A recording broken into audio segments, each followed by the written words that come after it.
Hello, welcome to Jun's Kitchen. Today I came to the supermarket to buy some ingredients for the hangover soup, which is quite simple, very common one. Every culture or the country have their own food when they do have hangover, I think. Koreans also have this kind of food for hangover. There's a word 해장국 in Korean, which means a kind of soup which comfort your stomach and intestine after drinking a lot. It's not a certain particular dish. It's any kind of soup you actually have after drinking. So today's dish I'm going to introduce is one of that, but something homemade style, simple hangover soup. Quite simple ingredients again. Soybean sprout, and I used daikon radish this time, already julienne, but you don't have to. You can make it without this. And sliced green onion.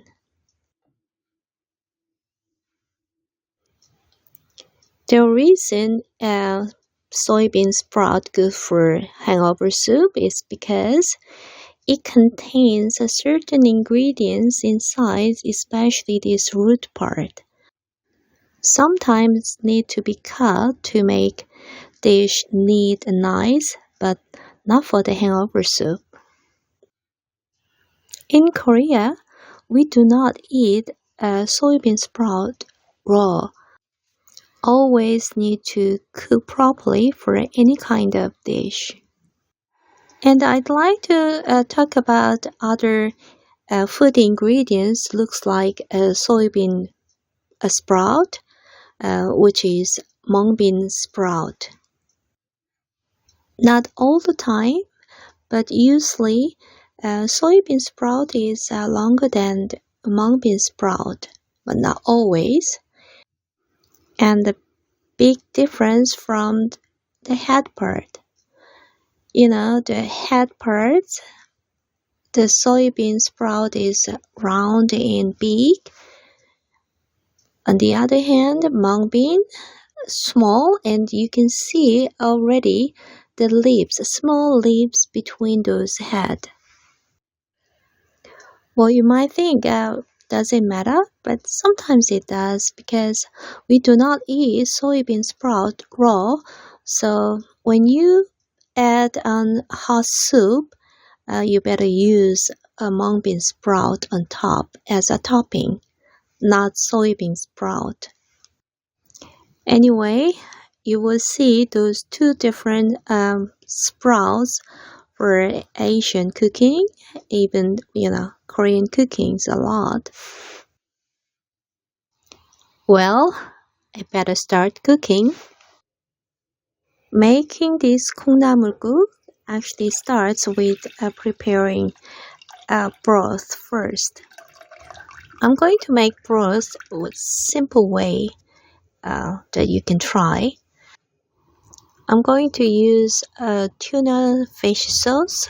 You can use other fish sauce, but put less than tuna fish sauce. This is famous Korean MSG, Dashida, but you can use other stocks. I'm going to add the daikon radish now because it needs to cook longer than bean sprout. When it starts to boil, add the bean sprout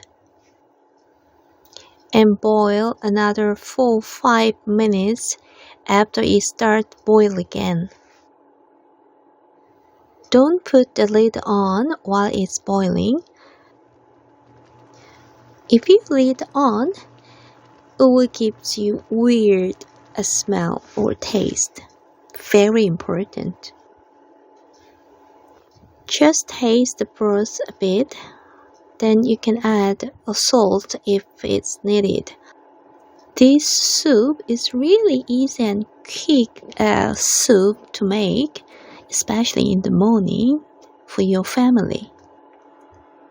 After you boil for 5 minutes, you can add a little bit of garlic and green onions. And then it will boil again shortly, then you can serve. You know, I introduced this soup as a hangover soup, but it's really daily soup you can have with your meal all the time, and really good when you have spicy food. Maybe later I will introduce the other famous well-known Korean hangover soup, dried pollock soup. Anyway, I hope you enjoyed today's recipe and see you next time.